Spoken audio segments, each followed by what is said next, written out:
बिस्मिल्लाहिर्रहमानिर्रहीम अस्सलाम वालेकुम। प्यारे दोस्तों, कैसे हैं आप? उम्मीद करते हैं आप अच्छे होंगे। प्यारे दोस्तों, मैं हूं आपका दोस्त कारी फ़हीम अहमद कासमी और आप लोग देखना शुरू कर चुके हैं आपका अपना यूट्यूब चैनल आसान उर्दू SBL। प्यारे दोस्तों, कुछ लोगों का बल्कि बहुत सारे लोगों का एक सवाल आ रहा है कि हज़रत ये बताइए कि मदरसा बोर्ड के बारे में कोई अपडेट हो तो हमें दीजिए। मदरसा बोर्ड 2027 के लिए रजिस्ट्रेशन करना शुरू कर दिया है या नहीं, और अगर कर दिया है तो रजिस्ट्रेशन करने के लिए क्या उसका पूरा प्रोसेस है, क्या करना होगा, किस तरह मदरसा बोर्ड में रजिस्ट्रेशन होता है। दोस्तों, इसके बारे में मैंने पिछली वीडियो तो बना रखी है, लेकिन हर साल एक वीडियो ज़रूर आपके सामने बनानी पड़ती है क्योंकि कुछ नए लोग भी मदरसा बोर्ड में दाखिला लेते हैं। तो दोस्तों, इस वीडियो में हम आपको मदरसा बोर्ड में दाखिला लेने का पूरा प्रोसेस इंशाअल्लाह बताएंगे, तो बने रहिए आप हमारी वीडियो में आखिर तक।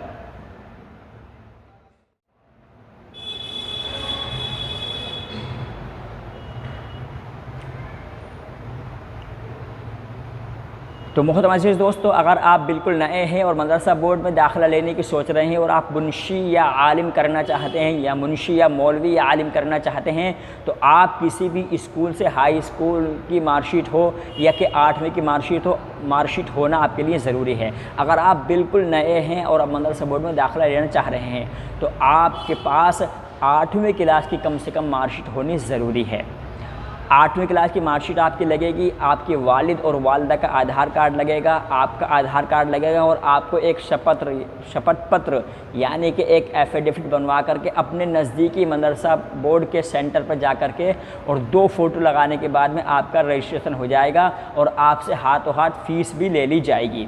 दोस्तों, फ़ीस हर साल कुछ घटती बढ़ती है। इस साल तकरीबन 800 रुपये की फ़ीस मेरे सुनने में आई है, हो सकता है इससे ज़्यादा भी हो या कम भी हो। नए लोगों के लिए ये फ़ीस 1000 रुपये तक की हो सकती है, पुराने लोगों के लिए लगभग 800 रुपये की है, ऐसा सुनने में आ रहा है। बाकी और ज़्यादा तहक़ीक़ आप अपने नज़दीकी मदरसा बोर्ड के सेंटर पर जा कर के कर सकते हैं। यहाँ पर नए लोग भी इस बात का ख्याल रखें कि अगर आप मदरसा बोर्ड के मुंशी, मौलवी या आलिम में दाखिला ले रहे हैं और आप अपना फ़ार्म भरवा रहे हैं, तो फ़ार्म में अपने वालिद की, अपनी वालिदा की, अपने घर के तमाम पते की और पिन कोड वगैरह बिल्कुल सही एक स्पेलिंग के साथ बिल्कुल सही भरें। एक स्पेलिंग की भी मिस्टेक नहीं होनी चाहिए। अगर एक भी स्पेलिंग की मिस्टेक होती है तो आइंदा के लिए बहुत बड़ी परेशानी आपके सामने खड़ी हो सकती है। मेरे सामने एक नहीं सैकड़ों ऐसे जो है सवाल आते हैं कि हज़रत ये बताइए कि मेरे मार्कशीट में वालिद का नाम गलत हो गया, मेरे नाम की स्पेलिंग में आई की जगह ई लग गया, इस तरह गलत हो गया, मेरी डेट ऑफ बर्थ गलत हो गई, आधार कार्ड में कुछ है और मार्कशीट में मेरी कुछ है, इसको कैसे कराएं सही। तो ये बहुत से सवाल ऐसे आते हैं। तो इन सवालों से, इन परेशानियों से बचने के लिए आपको शुरू ही में इस बात का ख्याल रखना होगा कि आप अपना बिल्कुल स्पेलिंग, डेट ऑफ बर्थ, वालिद की, वालिदा की स्पेलिंग बिल्कुल जो आधार कार्ड में है same to same spelling, letter by letter एक लफ्ज़ को सही भरना है। दोस्तों, ये मैं निकाल देता हूँ, इससे ज़रा आवाज़ में डिस्टर्ब हो रहा है। तो एक स्पेलिंग आपको बिल्कुल सही भरनी है और फिर आप जो है मदरसा बोर्ड में जाकर के रजिस्ट्रेशन करा सकते हैं नए लोग।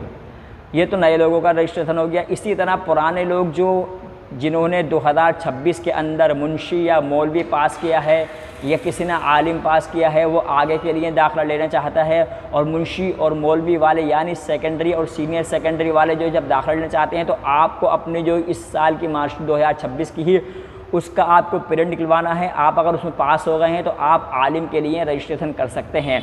रजिस्ट्रेशन का प्रोसेस बिल्कुल वैसा ही है जैसे आपने पिछली बार किया होगा कि आप अपना आधार कार्ड, वालिद का, वालिदा का आधार कार्ड, एक एफिडेविट, अपने और पूरा मार्कशीट की फ़ोटो कापी वगैरह 2 फ़ोटो लेकर के आप जो है मदरसा बोर्ड के सेंटर पर जाएँ और अपना रजिस्ट्रेशन करा लें। ये बहुत आसान प्रोसेस है, हर बार नई चीज़ कोई नहीं होती। लेकिन हाँ, इस बारे में एक बार ये चीज़ सुनने में आ रही है नए लोगों के लिए भी और पुराने लोगों के लिए भी कि अगर आप रजिस्ट्रेशन करा लेते हैं तो अब आपकी जो हाज़िरी होगी, जो आपकी अटेंडेंस होगी 2027 में, वो आपकी अटेंडेंस बायोमेट्रिक होगी, यानी आपको फिंगर लगाने जाना पड़ेगा मदरसे में।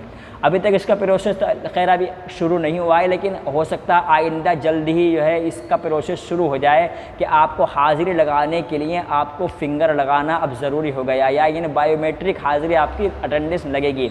इसलिए मदरसा बोर्ड वालों से आप जो है जब फॉर्म भरें तो अपने मदरसे से इस बात की पूरी तरह से तहक़ीक़ कर लें कि अगर अटेंडेंस वाले दिन अगर आपको हाज़िर होना हो तो आपको वो इत्तला कर दें।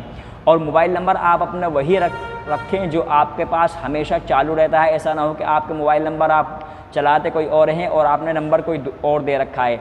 जो आपको मदरसा बोर्ड की अपडेट या आपके मदरसे की तरफ से कोई अपडेट आती है तो वो मोबाइल नंबर पर ही आती है। ऐसा ना हो कि आपके मोबाइल नंबर पर अपडेट आए और आपका नंबर चालू ना हो, इसलिए अपना नंबर भी हमेशा चालू रखना चाहिए। अब यहाँ पर एक सवाल और है कि हज़रत ये बताइए कि अगर जो 2026 में फ़ेल हो गया है तो क्या वो भी रजिस्ट्रेशन कर सकता है? हाँ, वो भी रजिस्ट्रेशन कर सकता है। आप जो है 2027 में दोबारा आप रजिस्ट्रेशन करें और आप पास होने की मेहनत करें, इंशाअल्लाह पास हो जाएंगे।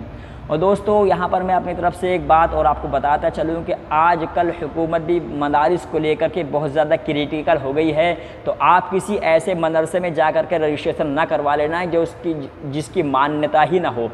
लिहाजा आप जो है अपने नज़दीकी मदरसा सेंटर पर जा कर के उसकी पूरी तस्दीक करें, उसके जाँचें कि वो मान्यता उसको मदरसे की मिली हुई है या नहीं मिली हुई है। अगर उसकी मदरसा मान्यता मिली हुई है तो आप वहाँ पर रजिस्ट्रेशन करवाएं, फ़ीस जमा करें। और अगर उसकी मान्यता नहीं है और वो फ़र्जी काम कर रहा है तो इस बात से आप जो है थोड़ी सी सावधानी बरतें, थोड़े से इस बात से आप होशियार रहें। ऐसा ना हो कि आपका रजिस्ट्रेशन के नाम पर आपसे फ़ीस ले ली जाए, फिर आपका रजिस्ट्रेशन ना हो पाए, आइंदा आपके लिए कोई दिक्कत हो। ये मेरे एक अपनी राय है। बाकी पूरा प्रोसेस वही है। आप अपनी स्पेलिंग का, मैं हर बार में हर वीडियो में इस बात पर ज़ोर देता हूँ, अच्छी तरह से लोगों को समझाता हूँ कि आप अपनी स्पेलिंगों में मिस्टेक ना किया करें। अपने आधार कार्ड के मुताबिक ही एक स्पेलिंग और आधार कार्ड के मुताबिक ही डेट ऑफ बर्थ ज़रूर रखा करें। इस बात की आप ख़ास ख्याल रखें और मदरसा बोर्ड में इम्तिहान दें और आप पास हो। इंशाअल्लाह आपके लिए आगे के भी रास्ते खुलने की उम्मीद होती है। मदरसा बोर्ड आप कर लिया, आपके बाद में आलिम कर लिया तो आप आगे किसी यूनिवर्सिटी में BA भी कर सकते हैं। बहुत से आपके लिए रास्ते खुल जाते हैं। बाकी फ़िलहाल आज के लिए इतना ही। आपको वीडियो अगर आप समझ में आई हो तो लाइक करें, चैनल को सब्सक्राइब करें और ऐसी वीडियो को पाने के लिए सब्सक्राइब करके बेल आइकन का बटन ज़रूर प्रेस कर लें और इस वीडियो को ज़्यादा से ज़्यादा शेयर करें ताकि जो मदरसा बोर्ड में दाखिला लेने के ख्वाहिशमंद हों या दाखिला लेने का इरादा कर रहे हों उनको कुछ ना कुछ इस वीडियो से सीख मिल सके।